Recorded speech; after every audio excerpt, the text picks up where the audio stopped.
The call came at 3:47 p.m. on a Tuesday. My father was in the emergency room. 31 chain lashes across his body, ribs shattered, skull fractured. When I arrived, the doctors wouldn't let me see him for another hour. I stood in that waiting room, my hands shaking, not from fear, but from something darker. Something I thought I'd left behind when I took off the uniform. Hit like, subscribe for more betrayal stories, and comment your city or country. The fluorescent lights of the hospital burned my eyes. I'd been standing in the same spot for what felt like an eternity, though the wall clock said only 14 minutes had passed since I'd arrived. The receptionist kept giving me these sympathetic looks, the kind people give when they know something's broken and they're not sure how to fix it. My phone buzzed. Mason, my oldest brother. Where are you? Mom's freaking out. Hospital, I said. Dad got attacked. Silence. How bad? I don't know yet. They won't let me back.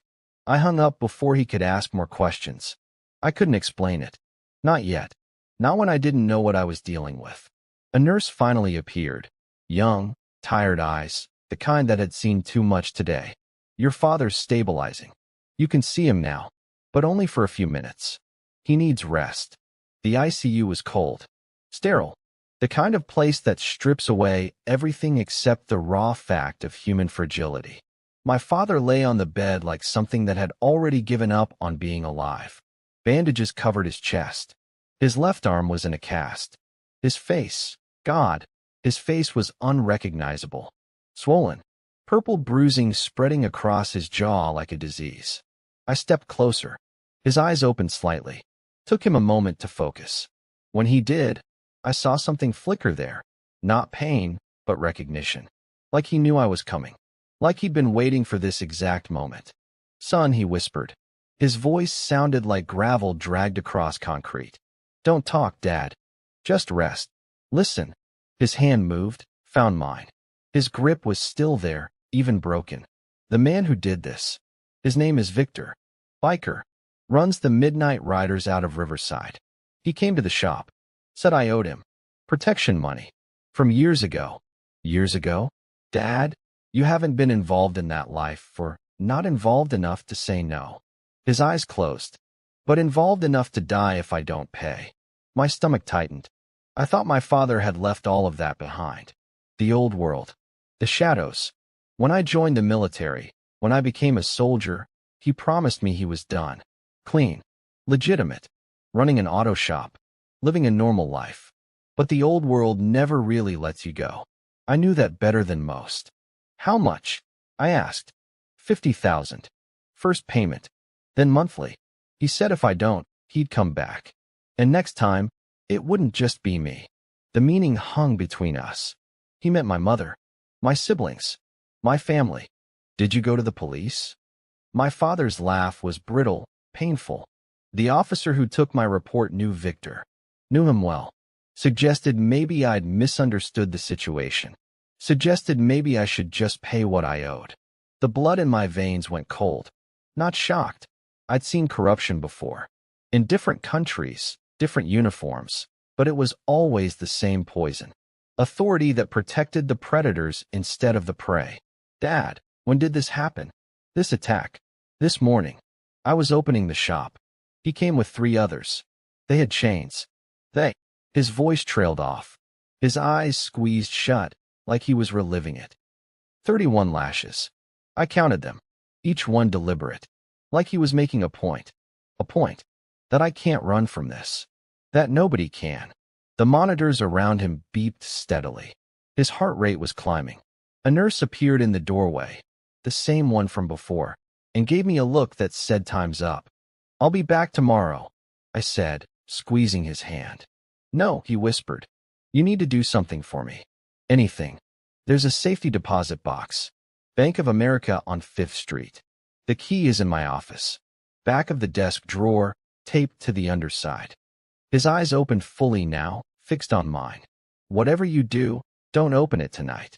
Not here. Take it somewhere safe. And when you do open it, when I do, you'll understand why this happened, and you'll know what needs to happen next. Before I could ask what he meant, the nurse appeared again. He needs to rest now.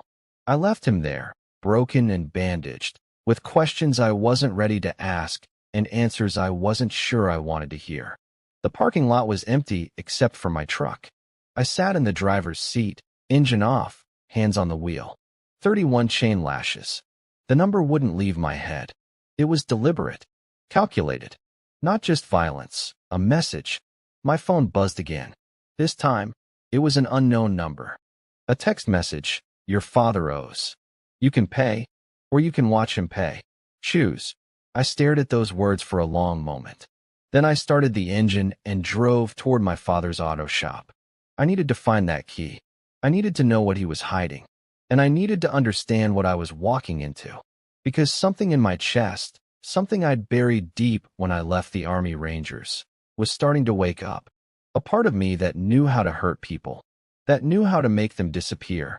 A part I'd promised myself I would never let loose again. But standing in that hospital, looking at my father's broken body, I realized promises are just words. And words don't mean anything when your family's blood is spilled. The auto shop smelled like motor oil and rust, the same smell it had carried for 15 years. I flicked on the lights. The space came alive in shadows and fluorescence.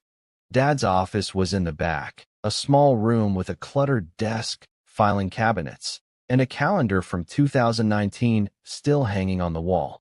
He never was good at moving forward. I found the key exactly where he said it would be, taped to the underside of the desk drawer. Small, silver, the kind that looked like it belonged to something important. I slipped it into my pocket without opening the box yet. He'd been clear about that. Not tonight, not here. Instead, I did what I should have done first. I called the Riverside Police Department. The detective who answered had a name like gravel, Sergeant Colin Hayes. He agreed to meet me at the station. Said he was the one handling my father's case. When I arrived, he was already waiting. Early 50s, gray at the temples, the kind of tired that comes from years of seeing things you can't unsee. He shook my hand firmly and led me to an interrogation room. Not his office. An interrogation room. That should have been my first warning.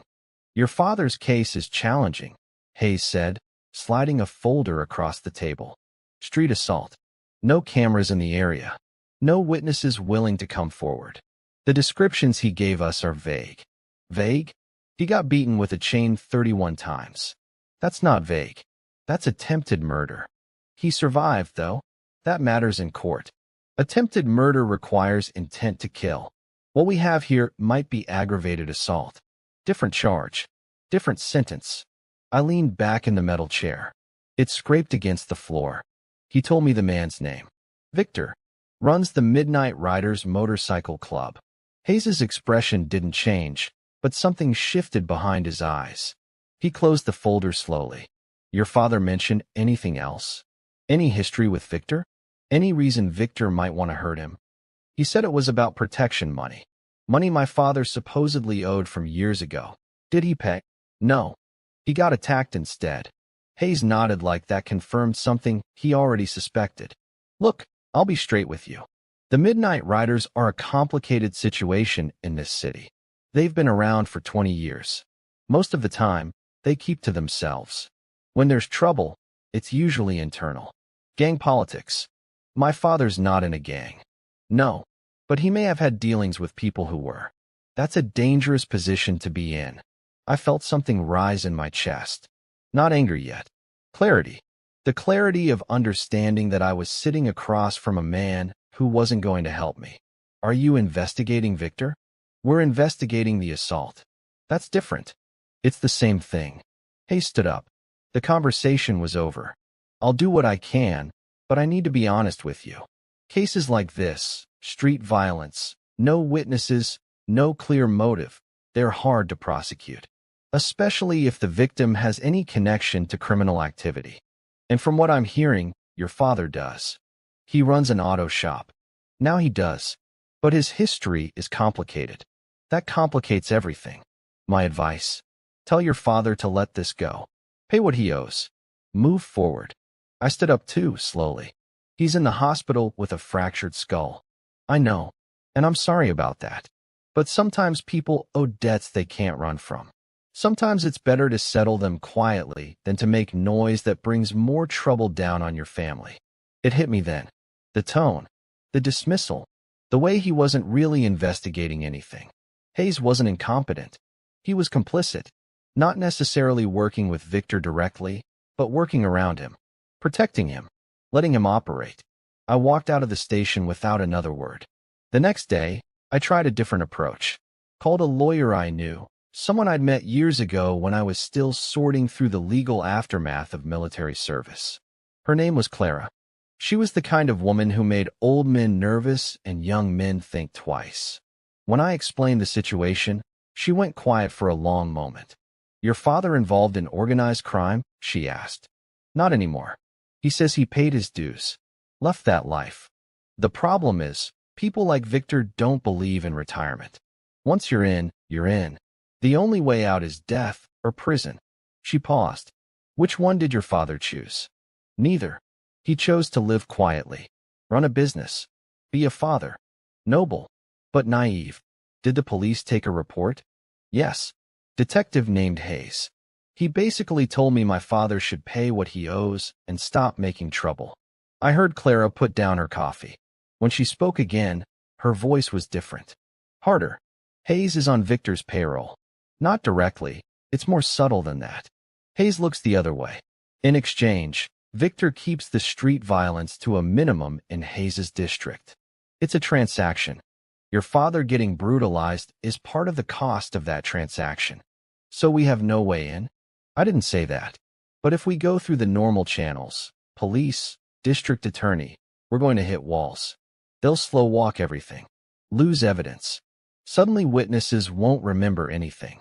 By the time this reaches a courtroom, Victor will have an alibi and 3 character witnesses. Then what do? We build a parallel case. We gather evidence independently. We find people who'll talk off the record. We document everything. And then we take it somewhere it can actually be used." "Where?" "Federal level. They don't have relationships with local cops. They don't owe favors to motorcycle clubs. If we can get enough evidence to them, they might open an investigation. That changes everything. But first, I needed to know what was in that safety deposit box." I drove back to my apartment, a small place in the industrial part of town, the kind of neighborhood where people don't ask questions and don't look directly at each other. I'd rented it when I left the military, wanting something that wasn't permanent. 15 years later, I still hadn't moved. There was something comfortable about impermanence, like I was always ready to leave. I opened the box that night. Inside were documents, photographs, handwritten notes spanning over 2 decades, records of transactions, dates, names, amounts of money, and at the bottom, a letter, addressed to me, in my father's handwriting. I didn't read the letter that night. I couldn't. The photographs alone, showing Victor with local politicians, judges, business owners, were enough to make my stomach sick. My father hadn't just documented his own crimes. He'd documented an entire ecosystem of corruption, and he'd kept it secret for years, waiting, like he knew this day would come, like he'd been preparing for exactly this moment. My phone buzzed. Unknown number again. Another text. "Enjoy the memories? Your father was smart to save them. Smarter to know when to let them go. You should do the same. For your mother's sake." They knew about the box. They knew what was in it. They'd probably always known. And now they knew I knew. The game had changed. I wasn't investigating a simple assault anymore. I was holding evidence that could destroy powerful people. And those people knew I was holding it. The letter sat on my kitchen table for 3 days before I had the courage to open it. I'd read the documents instead. The photographs. The transaction records. But the letter, that felt different. Personal. Final. Like once I read it, something would change permanently, and I couldn't go back. On the 3rd night, I poured whiskey I didn't want to drink and opened the envelope. "Son, if you're reading this, then Victor has made his move. I've been expecting it for years. Not hoping for it, expecting it. There's a difference. I need you to understand something before you do anything. Before you make decisions that will reshape your life and everyone in it. I wasn't a good man. I'm not asking you to forgive me for that. I'm asking you to understand. When I was your age, I was angry. The world felt unfair. People had advantages I didn't. Doors opened for them that stayed closed for me. So when Victor approached me, back when he was just another angry man on a motorcycle, I listened. He offered money, respect, belonging, all the things a young man without direction needs. I did things I'm not proud of. Loan sharking, intimidation. Once, maybe worse. I never asked questions about where the money came from or what it was used for. That was the deal. Money and silence. You don't get one without the other. But then you were born, and everything changed. Suddenly, all those things I thought I wanted, the respect, the fear in people's eyes, the money, they felt like poison. Like I was contaminating something pure. So I got out. It took 3 years. It cost me everything we had saved. But I got out. And I never looked back. Except I did save everything. Every record. Every photograph. Every name and transaction. I told myself it was insurance. That if Victor ever came after me, I'd have leverage. But that was a lie I told myself. The real reason I kept it was because I knew you'd eventually need it. Because I knew this day would come.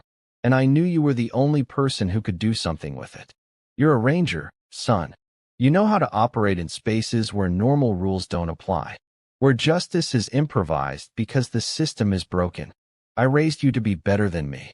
But I also raised you to understand that sometimes, better men have to do necessary things. What I'm about to tell you will hurt you.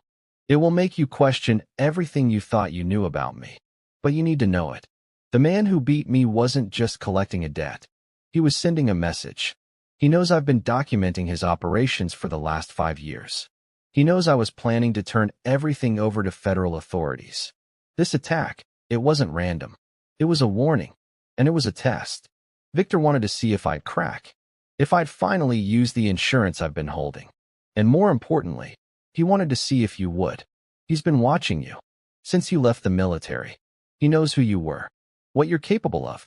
And he's been waiting for an excuse to recruit you or eliminate you. This is that excuse. But listen to me carefully. Don't become what he wants you to become. Don't let rage make your decisions. I didn't raise a killer. I raised a soldier. There's a difference. Soldiers have strategy. Soldiers have patience. Soldiers understand that sometimes the most powerful weapon is the truth. Use what I've given you. But use it right. Love. Dad, I read the letter 3 times. Then I poured the whiskey down the sink. My father wasn't a victim of circumstance.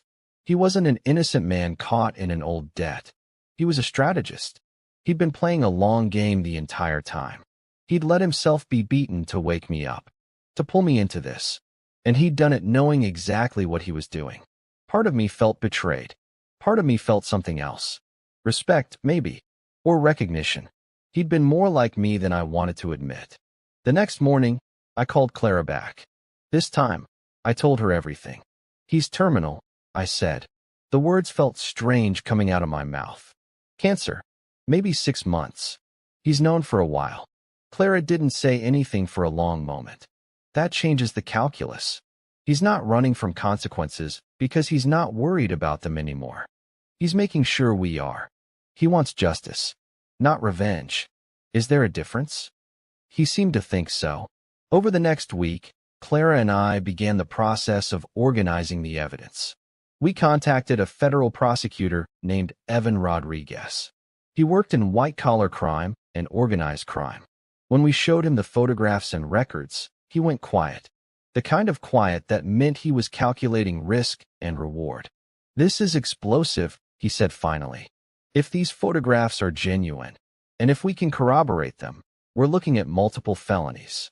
Corruption, money laundering, conspiracy, probably RICO violations. Can you open an investigation? I can, but you understand what that means. Once I do, Victor will know. He'll move fast. He'll try to suppress evidence. He might try to suppress witnesses.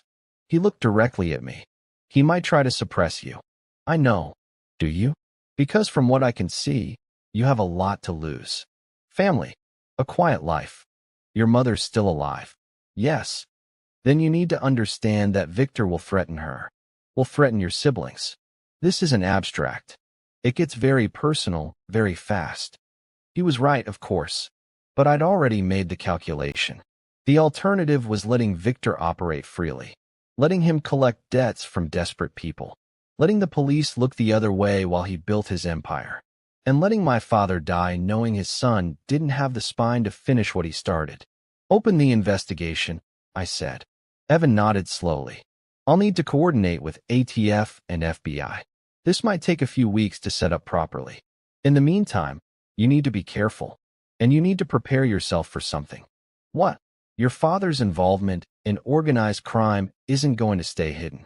When we move against Victor, his lawyers are going to dig into everyone connected to him. That includes your father. There will be criminal exposure. He won't live long enough to see trial. I know, but his legacy will be questioned. People will call him a criminal. Some of what they say will be true. I'd already accepted that. My father had made peace with it. What mattered was that the man responsible for his suffering would be held accountable. What mattered was that the system would be exposed for what it was, a protection racket for powerful men and a death trap for everyone else. That same night, I received another text from the unknown number. Your father talked to you. That's disappointing. We gave him a chance to accept his position. He chose not to. Now we have to make different choices about you. How many chances will you get? I didn't respond, but I understood the message. They'd escalated. They'd moved from threat to countdown. I had a limited amount of time before they decided I was too much of a liability. I visited my father again. He was stronger now. The bandages had come off most of his body. What remained were scars and bruises that were already beginning to fade. But the damage underneath, the broken ribs, the fractured skull, that would take longer. You read the letter, he said. It wasn't a question. I did. Are you angry? I sat down next to his bed. Took a moment to find the right answer. I'm something. Not sure what to call it yet. That's honest at least. He looked out the window. I've been thinking about something while I've been here. About what I put you in the middle of. I keep telling myself it was necessary. That you were the only one who could handle it. But maybe I was just a selfish old man who wanted to offload his mess before I died. You were giving me a choice. That's different than making the choice for me. Is it? Or did I just disguise the choice so well that you thought you were making it freely? I didn't have an answer for that. The truth was probably somewhere in between. I got a call, my father continued, from someone claiming to represent Victor. They said if I pressed charges, they'd hurt your mother.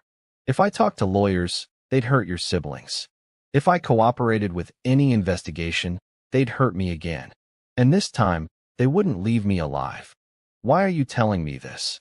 Because I want you to know what you're up against. Victor doesn't do empty threats. He doesn't make promises he doesn't keep. If you're really going after him, you need to understand that this won't end with a courtroom. It won't end with a prison sentence. He has too much power for that. Whatever happens to him, it's going to come down to something else. Something darker. What are you saying? I'm saying that justice and revenge might look the same from a distance. But up close, they're different weapons. And I need to know which one you're planning to use. Outside, the hospital parking lot was filling with evening shadows. Somewhere in the building, machines beeped and monitors recorded the slow decline of human bodies. My father lay in his bed, broken but not defeated. And I sat beside him, holding the weight of his secrets, wondering which choice I'd actually made, and whether that choice would destroy me. The federal investigation officially opened on a Tuesday. Evan Rodriguez sent me an encrypted email with a single line, "We're live. Stay sharp." That's when things accelerated in ways I didn't anticipate. My phone started ringing at odd hours. Unknown callers who didn't speak, just breathed into the receiver before hanging up. My apartment had been entered. Nothing stolen, nothing obviously disturbed, but small things were different. A coffee mug I never used suddenly sat on the counter. My bedroom window was unlocked when I knew I'd locked it. They were sending a message. "We can reach you whenever we want." I moved into a hotel. Paid cash. Told no one except Clara and Evan. That's also when I made a decision that changed everything. I contacted my former commanding officer, Colonel Marcus Tristan. We hadn't spoken in 7 years. When he answered the phone, his voice carried the weight of that silence. I need a favor, I said. I figured. People don't call me out of the blue unless they need something. He paused. Where are you? I told him. Within an hour, we were sitting in a parking garage 3 blocks from my hotel. Tristan looked older than I remembered. Grayer. But his eyes were still sharp, the kind of sharp that comes from seeing too much of the world's machinery from the inside. Your father, he said. Military. No. He was involved with organized crime. Got out 20 years ago. Recently got pulled back in.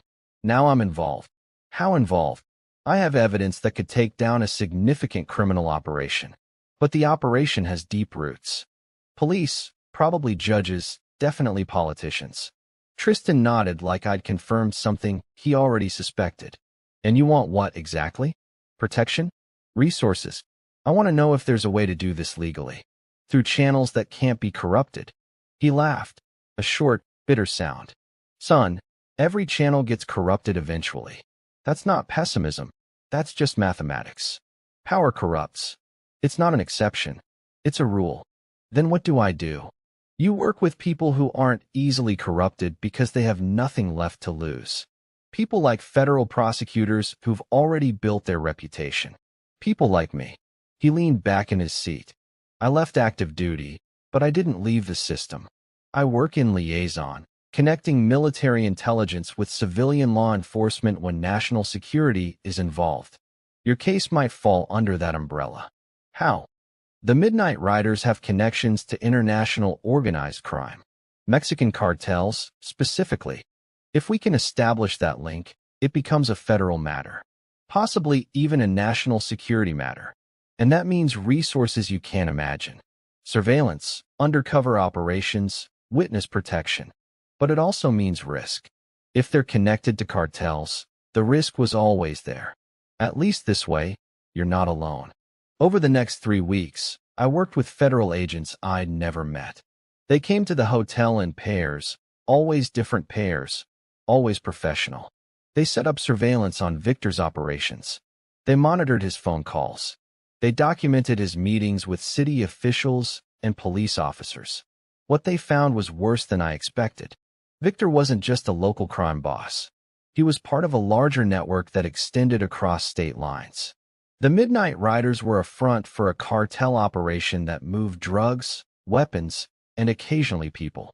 The local police corruption was just one piece of a much larger puzzle. And my father's involvement, years ago, had been deeper than he'd admitted in his letter. One of the federal agents, a woman named Brooke Sullivan, sharp-eyed and ruthless in the way that comes from years of undercover work, showed me the files. Your father wasn't just documenting, she said. He was extracting. For the last 5 years, he's been actively removing money from Victor's operations. Small amounts. Nothing that would trigger an audit. But steady. Consistent. We're talking about $230,000. Why? That's what we're trying to figure out. The money didn't go into his personal accounts. It went into trust funds. Educational funds. Trusts set up for family members he never named. I understood then. My father hadn't just been gathering insurance. He'd been extracting restitution, paying back what he'd taken during his years in the life, preparing for the day when everything came apart. There's something else, Brooke continued. Victor knows about the money. He's been calculating exactly how much was taken, and he's been waiting for the right moment to make a move. The attack on your father, it was about punishment, but it was also about sending you a message. About reminding you that you're not just fighting a criminal. You're fighting someone who knows how to hurt you in ways you can't prepare for. He's threatened my family. He's done more than threaten. We've intercepted communications about your mother, about your siblings. Victor has people assigned to watch them. He's not going to move on them unless you force his hand. But the infrastructure is there. The plan is there. It's just waiting for the right trigger. That night, I drove to my parents' house for the first time since the attack. My mother answered the door, and the moment I saw her face, I understood what my father had sacrificed. She looked like someone who'd been slowly disappearing.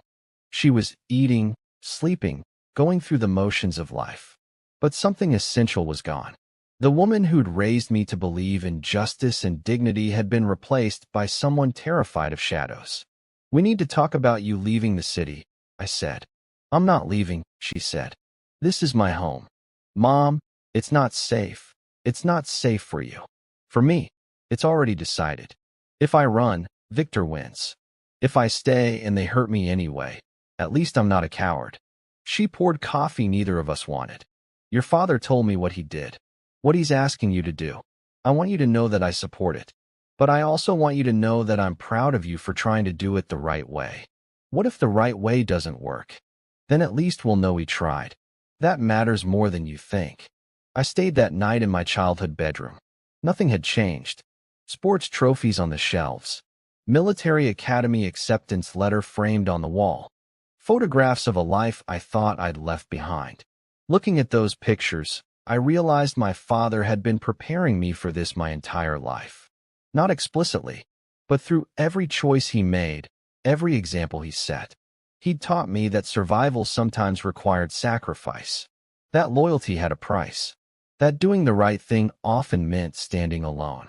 The next morning, I received a call from Evan Rodriguez. We're moving forward with a federal grand jury. We'll present evidence in 2 weeks. That's when this becomes public. That's when everything changes. What do you need from me? I need you to be ready to testify. I need you to be willing to go on record about the threats. And I need you to understand that once you do that, you're a marked man. Witness protection will be offered. You should accept it. What about my family? Can be protected under the same program, but they have to agree to it. I hung up and sat in silence for a long time. 2 weeks. That's how much time I had before my entire life became a matter of public record. Before my father's crimes and my own involvement were documented and available for anyone to see. Before the fragile normalcy I'd constructed since leaving the military would be permanently destroyed. I drove back to the hotel and found an envelope slipped under my door. No name, no postage, just a single photograph inside. It was my mother, at the grocery store. In focus, clear, dated that morning. Attached was a note, written in careful block letters. 2 weeks is too long. Victor changes his mind. You come to us. You bring me evidence. You walk away. Your family lives. You refuse, and your mother's next photograph will have a different ending. Choose. I sat on the hotel bed, holding that photograph, and felt something inside me break open. Not from fear, from clarity. The legal system wasn't going to protect my family. Federal prosecutors and undercover agents and surveillance teams, they could document crimes. But they couldn't prevent what was about to happen if I didn't move first. My father had said there was a difference between justice and revenge. But standing in that hotel room, holding a photograph of my mother, I realized they might be closer than he thought. I called Brooke Sullivan. I need to know everything about Victor's operation. Everything. Where he operates from. Who he meets with. His security. All of it. Why? Because I'm going to stop him. And I'm going to do it before that grand jury convenes. That's not the plan. That's not. I know what the plan is. But the plan doesn't account for the fact that Victor doesn't play by legal rules. He plays by survival rules. So I'm going to beat him at his own game. There was a long silence on the other end of the line. I'll send you everything, Brooke said finally. But understand something. Once you do this, once you step outside the system, you become the thing people feared you'd become. There's no coming back from that. I know. Do you? Because I've seen Rangers before. I've seen what happens when they decide to operate outside the law. Even with good intentions, even trying to protect family, it doesn't end well. It never does. But I'd already made the decision. The Ranger in me, the part one thought I'd left behind when I took off the uniform, was awake now. And it was hungry. The photographs arrived every day. My mother at the bank. My mother walking through the park. My mother at church on Sunday morning. Each one a reminder that Victor's reach extended everywhere, that nowhere was safe, that the only currency he respected was fear. I stopped going home. I stopped calling my mother directly. Only texted through encrypted apps. I moved hotels twice more. I was living like a ghost, existing in spaces between moments, and the isolation was starting to reshape me in ways I didn't fully understand. That's when Harper came back. We'd been together for 8 years before I'd pushed her away. The military had done damage to me that I couldn't articulate, so I'd channeled it into distance. She'd tried for years to reach across that distance. Eventually, she stopped trying. We'd separated 6 months before my father got attacked. The divorce papers were sitting on my kitchen counter, still unsigned, still waiting. She called my old number, which I'd abandoned. Then she called Evan, who gave her my hotel information. When she showed up at my door, I almost didn't recognize her. She'd cut her hair shorter. She looked tired, but her eyes were the same, warm and devastated in equal measure. "You're not answering calls," she said. "I'm handling something." "I know you are. Everyone in the city knows you are. There's federal grand jury subpoenas being issued. Your name's all over discovery documents that half the police department can see. You're not exactly being subtle." I let her into the room. The hotel was generic and depressing, the kind of place where people came to disappear. Harper sat on the edge of the bed like she was afraid it might contaminate her. "The kids miss you," she said. "I know. I'm sorry. That's not enough anymore. Sorry doesn't work. Mason's asking why his father isn't at his soccer games. Eliza's having nightmares. And I'm having conversations with lawyers about custody because I'm not sure you're stable enough to be around them." The words hit harder than any physical violence could. "I'm protecting you. I'm protecting them." From what? From you? Because that's what it feels like. You're pushing us away, and when I ask why, you won't tell me. When I ask what's happening, you give me pieces of a story that don't add up. And now federal agents are calling me, asking me questions about your father and organized crime, and she stopped, her voice cracking. "I don't even know what you're mixed up in." I told her, not everything, but enough. About my father's past. About Victor.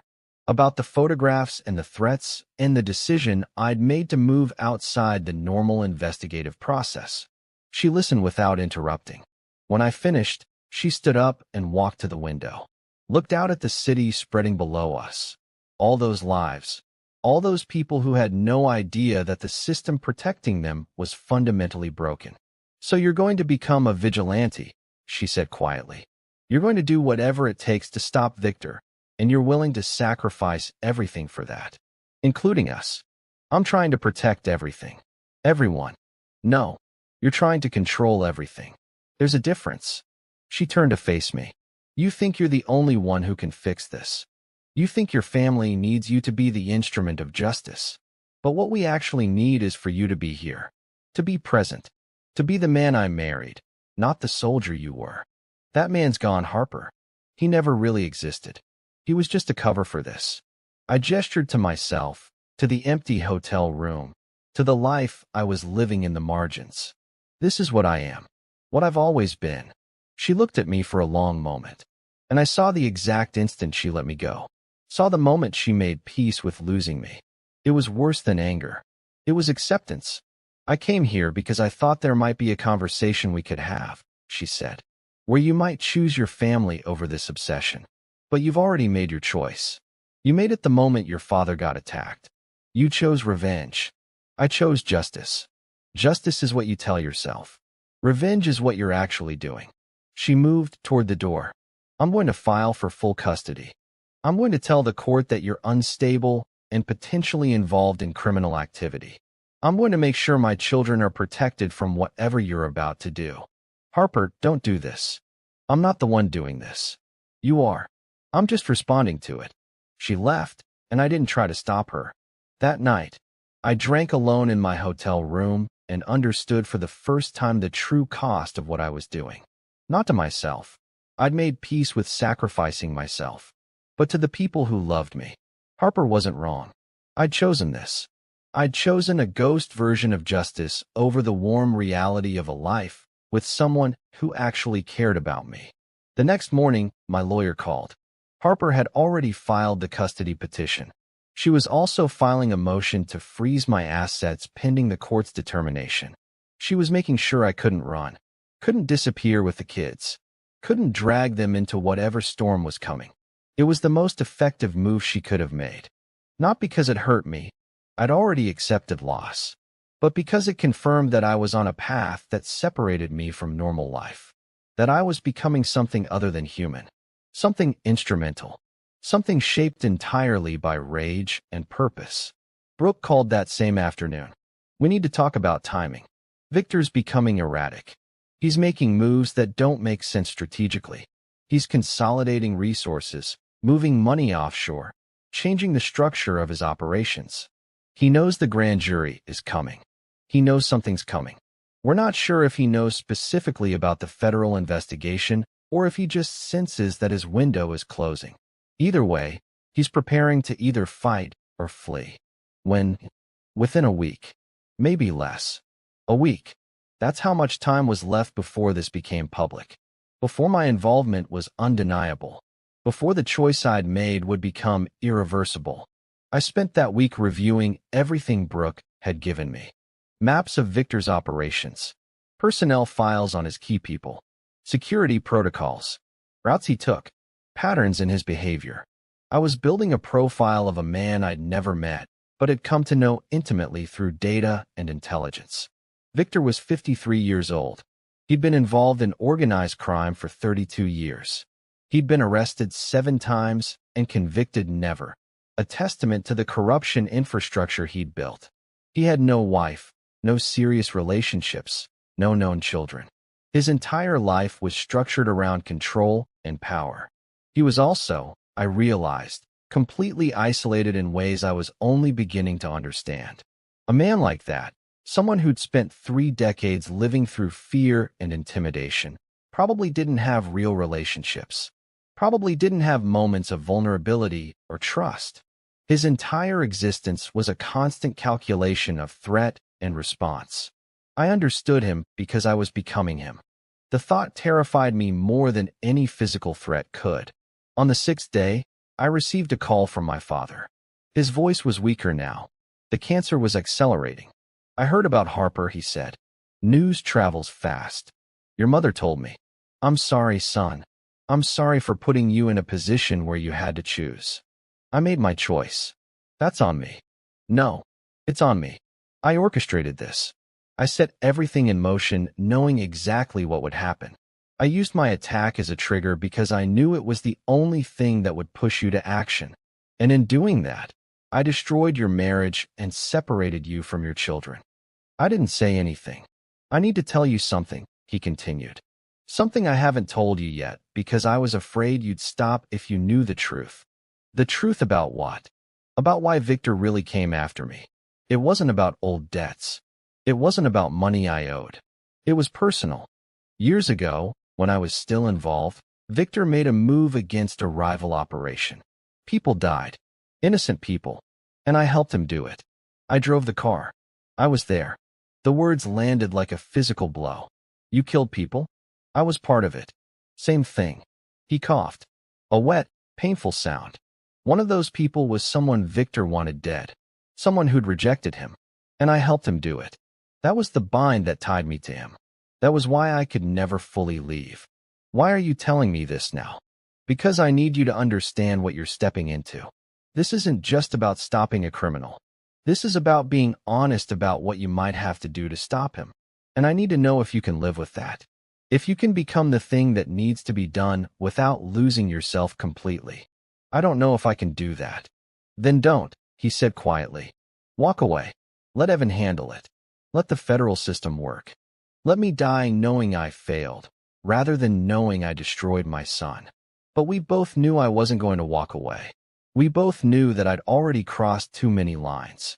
That Harper had already filed for custody. That my face was going to be attached to this case for the rest of my life. That the ranger in me, the thing I'd tried to bury, was fully awake now and had no intention of going back to sleep. I love you, Dad, I said. I know. That's what makes this so tragic. He hung up, and I was alone again in the hotel room with my calculations and my maps and my carefully constructed plans. Outside, the city was going about its business. People were eating dinner, watching television, sleeping peacefully in beds they'd made for themselves. They had no idea that the fragile system protecting them was about to collapse. That a man was about to step outside of law in order to restore something that law and order had failed to protect. They had no idea that I was that man. And tomorrow, everything would change. The knock on my hotel door came at midnight. I opened it to find a woman I'd never seen before. Early 60s, silver hair pulled back in a severe bun, wearing a charcoal suit that looked like armor. She didn't introduce herself. She just walked past me into the room like she'd been invited. "Close the door," she said. Her name was Daphne Ashford, criminal defense attorney, 40 years of practice. The kind of lawyer who defended people the system had already decided were guilty. She'd represented drug lords, human traffickers, and corrupt politicians. She'd won cases that shouldn't have been winnable. And she was here, in my hotel room at midnight, which meant something had shifted. "Victor sent you," I said. "Victor doesn't know I'm here. If he did, he'd kill me." She sat in the chair by the window without being asked. "I'm here because I've been investigating Victor for 6 years. Privately. Off the books. And I've come to the conclusion that the legal system can't touch him. Not through normal channels. The corruption is too deep. The money is too extensive. The fear he's created is too pervasive." "Then why are you here?" "Because your father reached out to me 2 years ago. He knew I was investigating Victor. He gave me access to his documentation. And he told me that when the time came, when things reached a critical point, I should contact his son and tell him the truth." She pulled a folder from her bag. Thick, professional, legal briefs, photographs, financial documents, testimony transcripts. "Everything in here is inadmissible in court," she said, "because I obtained most of it illegally. But it tells a story about a man who's killed at least 12 people, who's trafficking drugs and weapons across multiple states, who's sexually exploited minors, who's corrupted judges, police officers, and city officials. A story about a man who should have been in prison 30 years ago, but isn't because he's too careful and too well-connected. Why show me this? Because the legal system has failed. Because justice through the courts isn't going to happen. Because your father understood that sometimes the only way to stop a predator is to step outside the law." She leaned forward. "And because I think you're capable of doing what needs to be done." I took the folder but didn't open it. "What exactly do you think needs to be done?" "That depends on you. I can tell you what the law would do if it actually worked. It would arrest Victor. It would prosecute him. It would sentence him to prison for multiple consecutive life sentences. But we both know that's not going to happen." She stood up and walked to the window. "The question is whether you're willing to do what the law can't do. I'm not a killer. Aren't you? You're a ranger. That means you've been trained to kill in service of your country. It means you've probably killed before. It means you're capable of making the calculations that civilians can't make." She turned to face me. "I'm not asking you to kill Victor.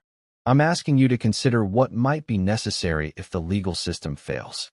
I'm asking you to be honest about what you're capable of. And if I refuse, then Victor wins. He keeps operating. He keeps predating on vulnerable people. He keeps corrupting the system that's supposed to protect them. He probably kills your mother within the next 6 months because she's become a loose end. And he probably kills you because you've become a liability." Daphne stayed for another hour. We went through the folder together. Photographs of young girls, runaways Victor had exploited. Bank records showing millions of dollars flowing through untraceable accounts. Hospital records of people who'd been tortured and released as warnings. Court transcripts where witnesses mysteriously recanted their testimony. What struck me most was how systematic it all was. Victor wasn't a criminal who'd stumbled into success. He was an architect of exploitation. He'd built a machine that turned human suffering into profit and power. "The federal investigation will take years," Daphne said as she was leaving. "Even if it succeeds, and it probably won't. Victor will appeal, delay, tie up the courts. He'll probably die of old age before he spends a single day in prison. Is that justice? No. Then what is?" She left without waiting for an answer. That night, I couldn't sleep.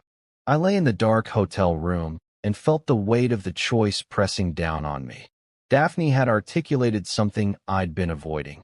The possibility that I might have to kill Victor, not in self-defense, not in the heat of combat, but deliberately, with forethought, with intention, murder, dressed up in the language of justice.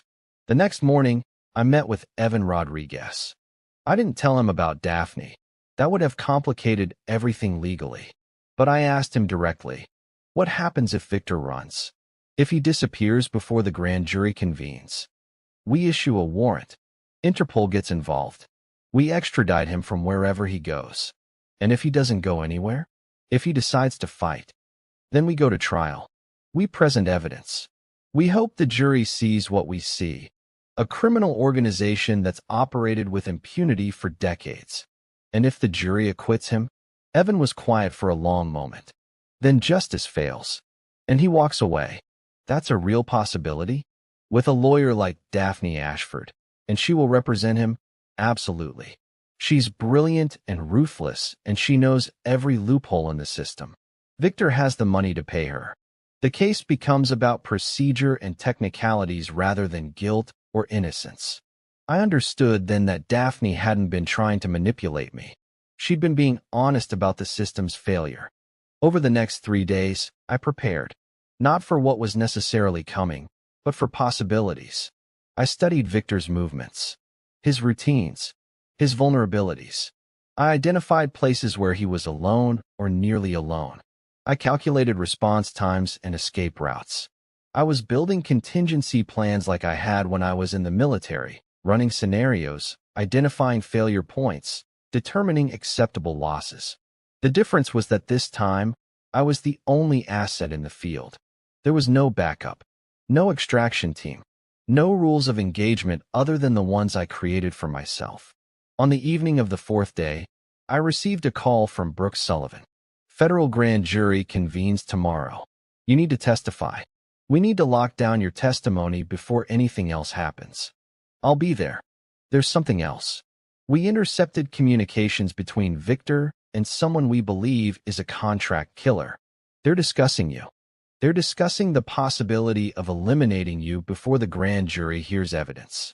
When? Could be any time. Tonight. Tomorrow morning. We're putting protective detail on you. But no protective detail. That will just warn them that I know they're coming. Then you're vulnerable. I'm always vulnerable. That's not new. That night, I sat in my hotel room and made a decision. I called Daphne Ashford. She answered on the 3rd ring, like she'd been waiting for my call. I need to know something, I said. If I do what needs to be done, if I stop Victor in a way the system can't, what happens to me? You go to prison, or you disappear. Probably both, eventually. And my family is better off than they would be if Victor remained operational. That's the only honest answer I can give you. I hung up and opened the folder she'd given me. Started reading through it carefully. Reading about the girls. Reading about the victims. Reading about all the ways the system had failed them. Around 3 in the morning, I heard something at my door. A card being slipped underneath. I picked it up. It was a business card for a man named Hunter. Underneath the name, a single line. Your last chance to talk. I called the number on the card. Hunter answered immediately. You got my message. I did. I'm an intermediary. I work for people with problems that need solutions. Victor's got a problem. That problem is you. He's willing to pay $500,000 to make you disappear. Permanently. And if I don't disappear, then you're going to have an accident. A car crash, maybe. Or a hotel fire. Something unfortunate and tragic and completely unrelated to anything Victor might have done. When? Could be tomorrow. Could be next week. Victor likes to keep people anxious. Keeps them from thinking clearly.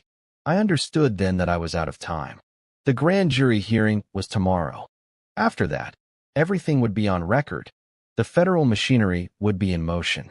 Victor would either run or fight, but he'd do it knowing exactly what I knew and exactly what evidence existed against him. Or he'd eliminate me tonight and buy himself time. Tell Victor I'll meet him, I said. He's not interested in meeting. Tell him I have something his lawyer doesn't know about. Something that changes the entire case. Tell him if he wants it, he meets me. Alone. Tonight. Midnight. The abandoned warehouse on 4th and Riverside. He's not going to tell him. If he's smart, he'll come. If he's scared, he'll send someone to kill me. Either way, everything ends tonight. I hung up before Hunter could respond. The warehouse on 4th and Riverside had been condemned for 5 years. It was the kind of place where people disappeared, where bodies were found months later, where nobody asked questions. It was also the kind of place where a man like me could have certain advantages over men who relied on fear and money instead of strategy and training. I spent the rest of the night preparing. I had no intention of killing Victor tonight, but I had every intention of ensuring that if tonight was when this ended, it would end in a way I could control. I'd spent 15 years trying to leave the Ranger behind, trying to be a normal man with a normal life. But standing in that condemned warehouse, checking weapons I shouldn't have had, running through scenarios for encounters that shouldn't happen, I realized something my father had known all along. Some men don't get to choose who they are. Some men are shaped by circumstances beyond their control into instruments of violence and justice. And the only real choice they get is whether to acknowledge that truth or spend their entire life lying to themselves about it. I'd spent 15 years lying. Tonight, I was finally going to tell the truth. Part 7. The Revelation. Why Father Never Fought Back. Victor didn't show up at midnight. I waited in the warehouse for 4 hours. Stood in the darkness, surrounded by machinery that hadn't moved in years, listening to the building settle and creak around me. At 4 a.m., I got a text from an unknown number. Your father wants to see you. Hospital. Now. I knew it was a trap. Or at least, I knew it could be. But I also knew that my father was dying. And if this was genuine, if he actually needed me, then the warehouse could wait. Victor would still be there tomorrow. The grand jury would still convene. The world would still be waiting for me to make a choice. When I arrived at the hospital, my father was awake, alert, more present than he'd been in weeks. The doctors said the cancer had accelerated, that his body was shutting down, that he probably had days left. But his mind was sharp, sharpened by the approach of ending, like death was a stone he was being ground against. You didn't kill him, my father said. It wasn't a question. No. Why not? I sat down next to the bed. Because I'm not sure I should. My father nodded slowly. He'd been waiting for this conversation. I need to tell you something. Something I've been keeping from you because I was afraid you'd stop if you knew. Stop what? Stop pushing forward. Stop being willing to cross lines you shouldn't cross. He took a long breath. The machines beside him beeped steadily, recording his slow decline. I didn't just document Victor's crimes, he said. I was part of them. For years. After I left the organized life, I thought I was completely clean. But I wasn't. Victor had leverage over me. He had photographs. He had evidence of things I'd done. So he kept me on retainer. Kept me available for jobs that needed doing. What kind of jobs? The kind you don't ask questions about. I drove people. I transported packages. I helped dispose of situations that needed disposing of. He looked directly at me. I helped with murders, son. Not directly. I didn't pull triggers. But I was complicit. I was part of the machinery. The words hung in the air between us. Everything I thought I knew about my father shifted. Why are you telling me this? Because I need you to understand something about Victor. He's not just a criminal who got lucky or used corruption to stay ahead of the law. He's a predator. And predators understand other predators. Victor saw something in me, years ago, that understood him. That understood how to operate in that space between legality and illegality. That understood how to make hard choices. My father coughed. A wet, painful sound that seemed to come from deep inside him. And he sees the same thing in you, he continued. But you've been fighting it. You've been trying to be someone different. Someone better. And I supported that. I was proud of it. But I was also lying to you about something important. What? That you have a choice about who you are. You don't. You're like me. You're like Victor. You're a man who can operate in spaces where other men can't operate. Where the normal rules don't apply. That's not a flaw. It's not something you need to overcome. It's what you are. I wanted to argue with him. Wanted to tell him he was wrong. But I couldn't, because I knew he wasn't. The attack, I said. Did you let him do it? Did you actually let Victor beat you? Yes. Why? Because I needed you to understand what was at stake. Because I needed you to wake up the part of you that you've been trying to suppress. Because I was dying anyway, and I wanted my death to mean something. He paused. And because I knew that if I didn't wake you up, Victor would eventually make a move that would force you to choose anyway. This way, I got to choose the terms of the awakening. That's insane. It's strategic. It's what men like us do. We make calculated sacrifices for outcomes we can control. He reached for my hand. I'm not proud of everything I've been, but I'm not ashamed of it either. I did what I needed to do to survive. I did what I needed to do to protect my family. And when I couldn't do that through legitimate means, I did it through other means. And now you want me to do the same. I want you to stop pretending you're someone you're not. I want you to accept who you are and make choices based on that acceptance rather than on fantasy. He squeezed my hand. Victor is going to kill people. Lots of people. If you don't stop him, they will die. Innocent people. People like those girls in Daphne's file. People who have no power to protect themselves. And the legal system won't save them because the legal system is already compromised. So I kill him. I'm not saying you should kill him. I'm saying you should do what needs to be done. And if what needs to be done is killing, then you do that without flinching, without guilt, because the alternative is allowing a predator to continue preying. He lay back against the pillow. He was exhausted now, the conversation draining what little energy remained. I want you to know something, he said quietly. I'm proud of you, not because of what you might do to Victor, but because you've struggled with this, because you've tried to be better, because you've actually cared about the difference between justice and revenge. Most men in our situation don't bother. Most men just become machines of violence. But you've been trying to find the line, trying to respect it. And now I'm telling you that the line doesn't exist. There's only survival and failure. There's only action and consequence. Everything else is philosophy, and philosophy doesn't save people. A nurse came in and asked me to step out so she could check his vitals. I stood in the hallway and felt something shift inside me. Not acceptance exactly, but recognition. A ceasing of the internal argument I'd been having since I was old enough to understand what my father was. When I went back in, my father was sleeping. But before the nurse closed the curtain, he reached out and grabbed my wrist. One more thing, he whispered. Victor didn't send anyone to the warehouse tonight. He was testing you. He wanted to see if you'd actually go through with it. If you'd killed someone in that warehouse, anyone, guilty or innocent, then you would have crossed a line you couldn't come back from. Victor wanted to know if you were capable of that, if you were willing to become what he is. Why would he want that? Because if you crossed that line, he could control you. You'd be complicit in something you couldn't undo. He'd have leverage. He'd have you. My father's eyes closed.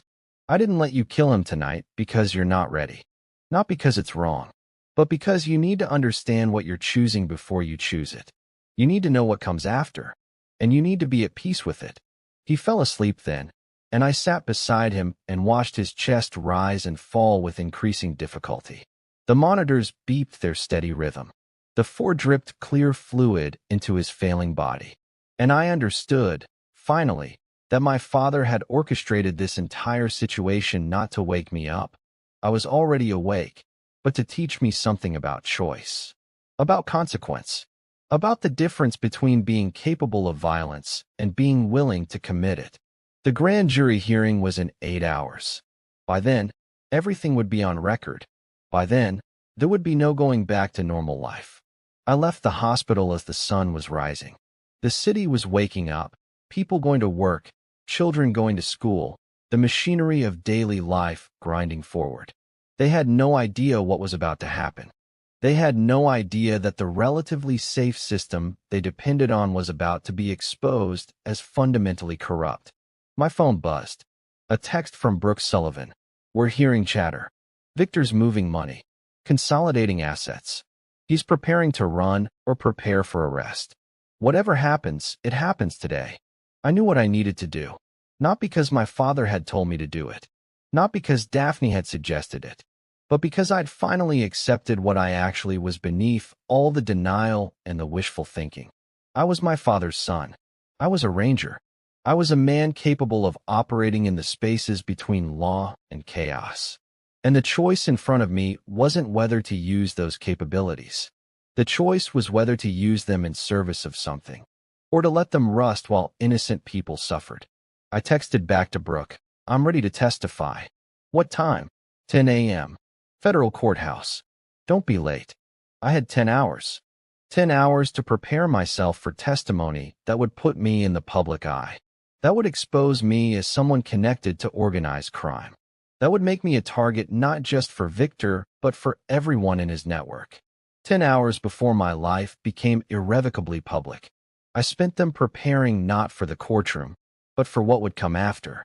Part 8. The classified operation. Using military resources legally, the federal courthouse was a fortress of marble and authority. Armed guards stood at every entrance. Metal detectors hummed their electronic songs. Security cameras tracked movement through hallways that echoed with the footsteps of people whose lives were about to be permanently altered. I arrived at 9:30 a.m. Evan Rodriguez was waiting in a small room off the main corridor. With him were two people I'd never met before. A man in his early 60s with military bearing, sharp eyes, expensive suit, the kind of presence that commanded attention without trying, and a woman in her 40s with a federal badge clipped to her belt. "This is Colonel Marcus Tristan," Evans said. "He's liaison between the Department of Defense and federal law enforcement. And this is Agent Patricia Quinn from the FBI's Organized Crime Division." Tristan shook my hand firmly. "Your testimony today is critical, but we need to discuss something before you go in that courtroom." We moved into a private conference room. Secure. Swept for listening devices. The kind of space where classified conversations happened. "The FBI has been investigating Victor for 3 years," Quinn said. "We've documented his connections to Mexican cartels. We've identified at least 6 murders he's directly responsible for. But we've never had enough admissible evidence to prosecute. Your father's documentation changes that. Your testimony solidifies it. So the case is strong?" "It's strong enough," Evans said. "But Victor's defense will attack it from every angle. They'll argue your father was complicit in crimes and therefore unreliable. They'll argue you have personal motivation. They'll argue the evidence was gathered improperly. They'll make this trial about procedure instead of guilt." "What about the federal level?" I asked. "Could this become a national security investigation?" Tristan exchanged a look with Quinn. "That depends on what you're asking. I'm asking if there's a way to handle this outside the normal judicial system. A way that doesn't leave room for appeal or technicality or courtroom theater." "There is," Quinn said carefully. "But it requires you to make a specific choice. A choice that takes you outside civilian law enforcement and into classified territory." "What kind of choice?" "The Midnight Riders have documented connections to international cartels," Tristan explained. "That makes them a potential national security threat. The military has authority, limited but real, to investigate and take action against organizations that pose such threats. We can recruit you as a civilian contractor. You'd be working under military authority rather than civilian law enforcement. Your actions would be sanctioned by the Department of Defense." "What actions?" "Surveillance, intelligence gathering, disruption of operations, potentially neutralization of key targets if they pose imminent threat to national security." The words were carefully chosen. Neutral, technical, but what they meant was clear. The military was offering me a way to operate outside the civilian system. A way to do what needed to be done without the legal complications. "If I do this," I said, "what happens to the civilian case?" "It goes forward," Evans said. "But we slow it down. We give the military operation time to develop fully. By the time the civilian case reaches trial, Victor's already been neutralized at the federal level. The trial becomes moot. Or Victor runs, and you never catch him." "That's possible," Quinn admitted. "But the military operation would give us resources we don't have in the civilian system. We could track him internationally. We could coordinate with allies. We could make it very difficult for him to hide. Tristan leaned forward. Let me be direct. The military has been waiting for the right opportunity to move against this network. Your father's documentation gives us that opportunity. What we need from you is operational intelligence. You know Victor. You know his patterns. You know what he's capable of. We need you to help us plan an operation that neutralizes him permanently. Neutralizes meaning? Meaning he stops being a threat. That could be incapacitation, arrest, relocation, or death. The details depend on operational circumstances. I understood what they were offering. Not just a legal way to operate outside normal law enforcement, but a way to do it with the full weight of the United States military behind me. A way to ensure Victor couldn't escape through legal maneuvering or corruption or international flight. I need to think about this, I said. You have until after your testimony, Evans said. Testify. Lock down your evidence. Make it clear to the court that we have a strong case. Then you come back here, and we discuss your next steps. The grand jury hearing lasted 6 hours. I testified about my father's documentation. I described the photographs, the records, the evidence of corruption. Evan walked me through the chain of custody, establishing that everything had been properly preserved and organized. Victor's lawyer, Daphne Ashford, as expected, cross-examined me brutally. She attacked my credibility, pointing out my military background, suggesting I had personal vendetta, implying that I was manipulating evidence. She was brilliant and relentless. She made me look like someone with every reason to lie. But the evidence spoke louder than her questions.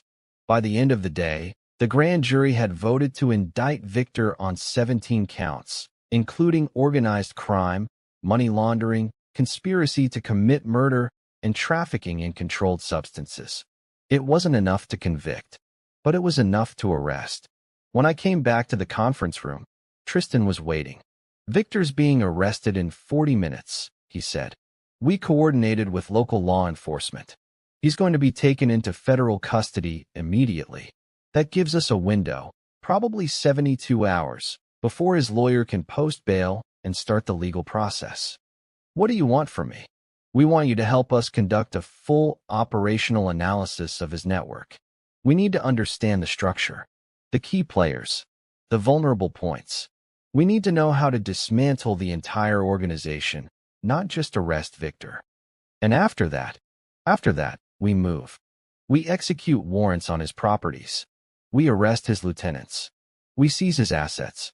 And we ensure that when Victor gets to trial, he has no resources, no organization, and no way to threaten witnesses or manipulate the outcome. Over the next 72 hours, I worked with a military intelligence team I'd never known existed. They had files on every known associate of Victor's. They had surveillance footage from dozens of locations. They had financial records showing money flows that would have taken civilian law enforcement years to untangle. We built a map of the entire organization. We identified weak points. We calculated optimal timing for simultaneous arrests across multiple jurisdictions. We created a plan so comprehensive that it would be almost impossible for any part of Victor's network to survive its execution. What struck me most was the efficiency. The military didn't care about legal procedure or admissible evidence or courtroom technicalities. They cared about disruption and control.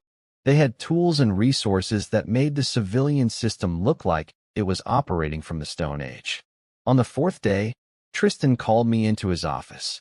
We're moving tonight, he said. Simultaneous operations across 7 states. 43 arrests. Asset seizure totaling approximately $230 million. By tomorrow morning, the Midnight Riders as an organization will cease to exist. What about Victor? Victor's being transferred to a federal facility in Colorado. He'll be held without bail pending trial. His lawyer can file motions, but she won't win. The evidence is too strong. The federal case is too tight. He could still walk. Not this time. Because the military's investigation runs parallel to the civilian investigation. We have evidence that will never see the inside of a courtroom, but that feeds into the civilian process. We've contaminated every possible legal avenue he could use. By the time he reaches trial, he'll have no choice but to plead guilty or face a guaranteed life sentence. That night, I watched the operations unfold from a federal command center. Real-time feeds from raids across the country. SWAT teams breaching doors. Suspects being arrested. Equipment being seized. It was like watching a military operation, because that's exactly what it was. By 2 a.m., 43 members of the Midnight Riders organization were in federal custody. By 4 a.m., 42 of them had already agreed to cooperate with prosecutors in exchange for reduced sentences. By 6 a.m., the organization that had operated with impunity for over 2 decades had been completely dismantled. Tristan sat back in his chair and smiled. That's how you actually fix a broken system. Not through courts and lawyers and judges. Through operational efficiency and overwhelming force. My phone buzzed. A text from my father's nurse. He's asking for you. Come now. I drove to the hospital in the dawn light. The sun was rising over a city that had changed overnight without knowing it. Somewhere in Colorado, Victor was waking up in a federal holding cell, understanding for the first time that his empire had collapsed while he slept. My father was unconscious when I arrived. The machines beside him were working harder now, pushing air into failing lungs. The monitors showed a heart that was barely maintaining rhythm. I sat beside him and held his hand. He's gone, the nurse said quietly. His organization is finished. You did it. But as I sat there, watching my father's life wind down to its final moments, I realized something important. I hadn't done it legally. I hadn't done it within the system. I'd stepped outside that system completely, using military authority to circumvent civilian law and procedures. I'd become exactly what my father had warned me about. Exactly what Daphne had implied. Exactly what the Ranger training had prepared me for. I'd become an instrument of the state. Sanctioned. Legitimate.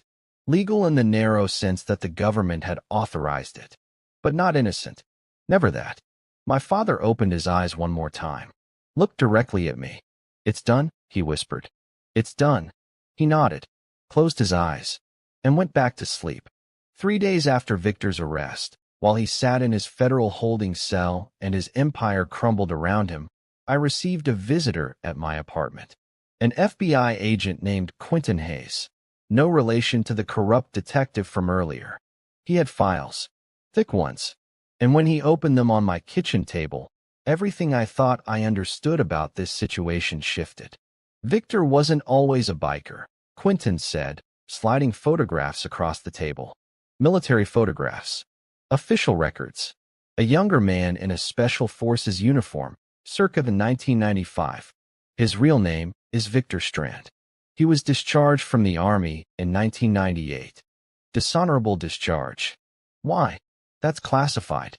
But what we can tell you is that he left active duty with skills that made him valuable to certain criminal enterprises. He didn't build his organization from the ground up like we thought. He was recruited into it by someone with military connections. Quentin pulled out another photograph. This one showed Victor meeting with someone I recognized immediately. My stomach dropped. That's Detective Colin Hayes, I said. Former detective and former Special Forces. He was discharged the same year as Victor. Under similar circumstances.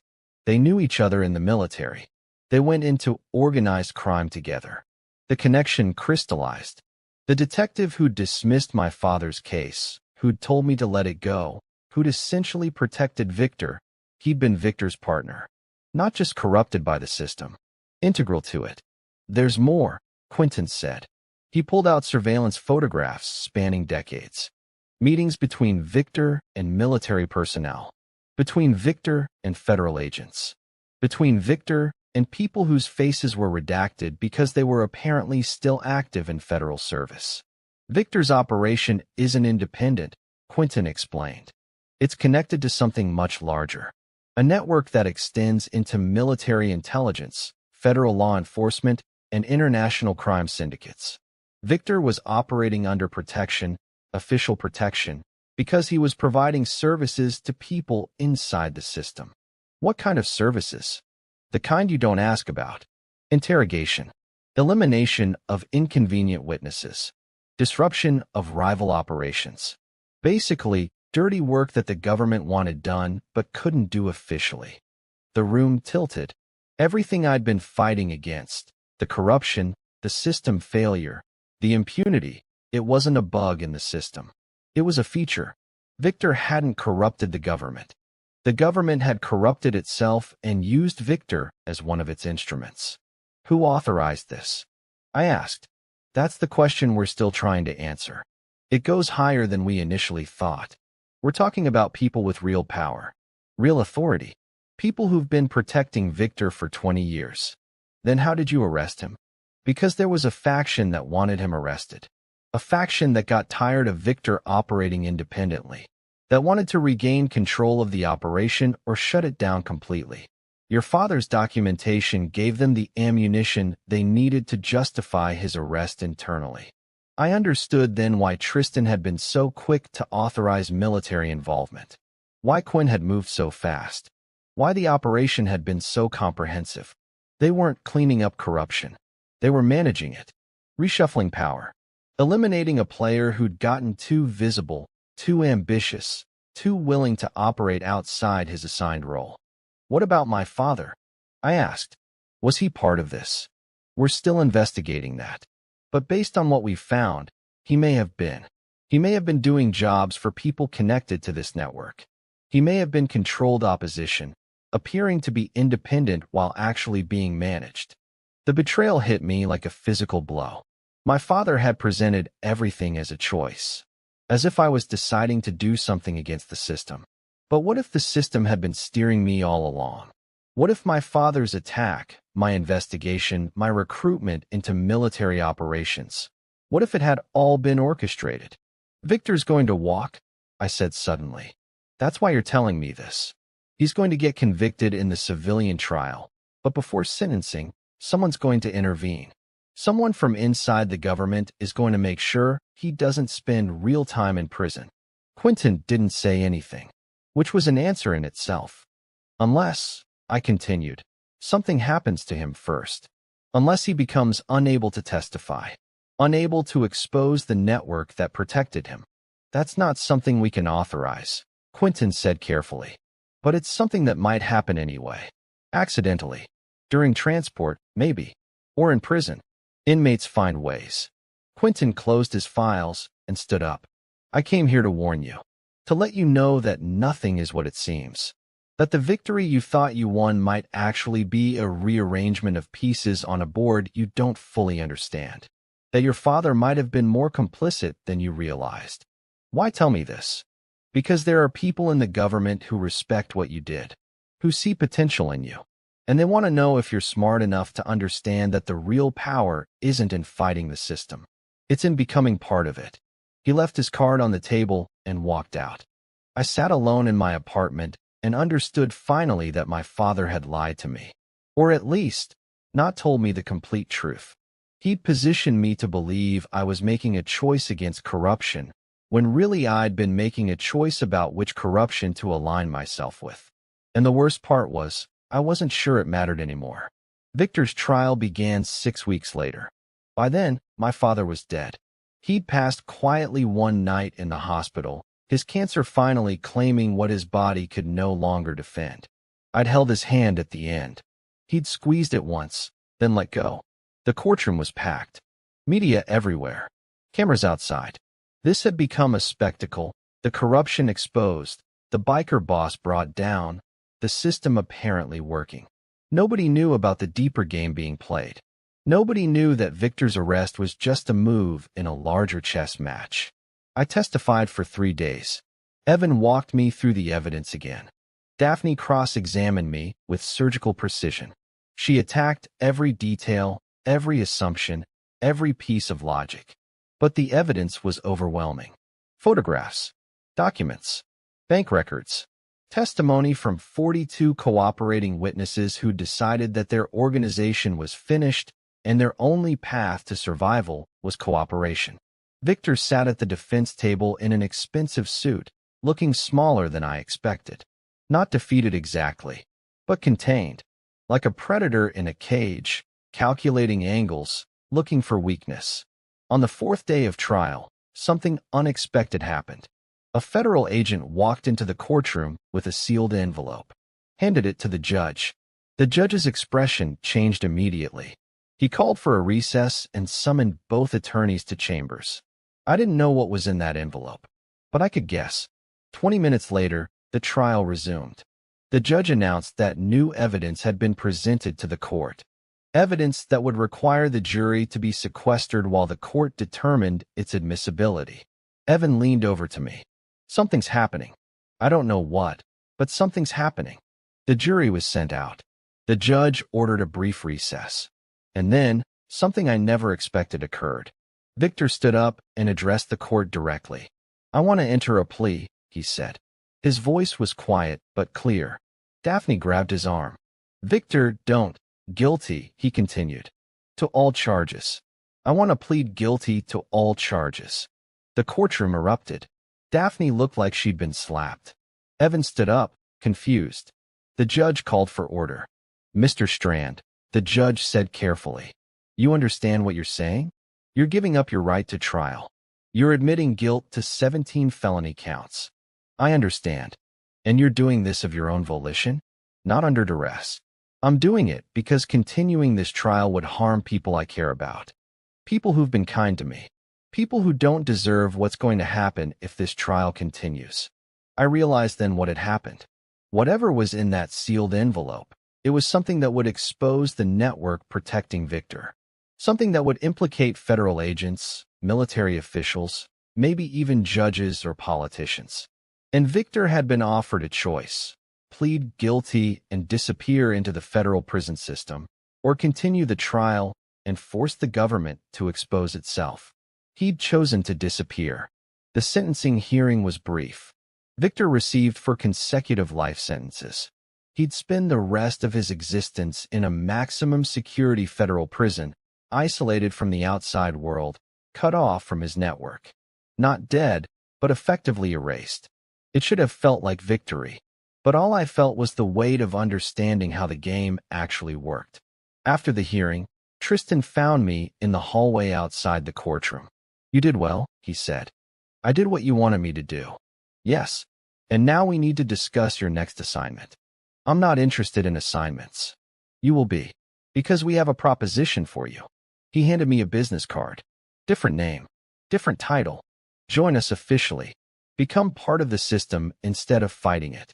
You have skills we need, capabilities we can use. And frankly, you're too dangerous to leave operating independently." I understood what he was really saying. They could arrest me for my involvement in the military operation. They could prosecute me for stepping outside civilian law.